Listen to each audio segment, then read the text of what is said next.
Hello, everyone, and thank you for tuning into the North Main Minute. I'm Joshua Dobie. A question that comes up literally every day right now, and for the obvious reasons, certainly understandable that that's the case, has to do with the ideas of market performance, or most specifically of the performance of the stock markets here in 2022. Now, it's interesting, always interesting, as I guess a result of doing this for 27 years, that those kinds of questions tend to increase significantly during times when the markets are going south. When the markets are going north, interestingly, not as many folks have those kinds of questions, but it's certainly understandable because we do get concerned. We do tend to take a little closer look at what's happening around us in terms of what's happening with market performance when we see those balances inside our 401ks and investment portfolios heading in a direction other than where we'd like them to go.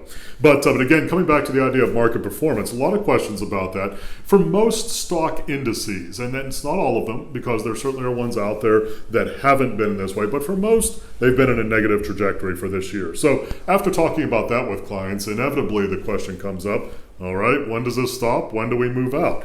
And of course, nobody has that kind of crystal ball. Certainly I don't here. And unfortunately, sorry to prick the bubble, not going to be able to give you that exact kind of time frame here. But it's important to keep in mind just the overall aspect of how markets perform, because they don't go in straight lines in perpetuity. That's true when they're going south. That's also true when they're going north as far as appreciation is concerned.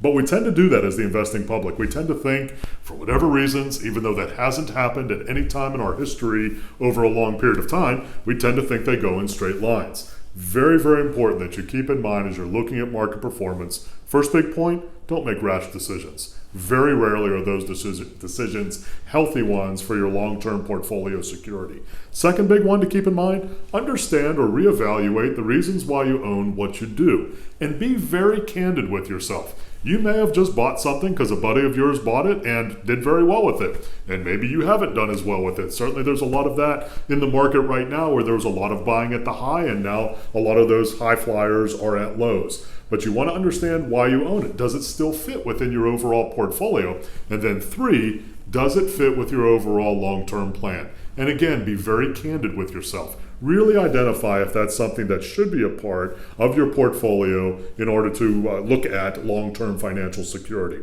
If you'd like to reach out to us here at North Main Financial Group, perhaps take a look at your portfolio, look at where things are. Perhaps it needs a little pruning. This is a great time to be thinking about that and making sure that you're positioned not only for when things recover, but for your long-term financial security. We'd love to hear from you, northmainfinancial.com.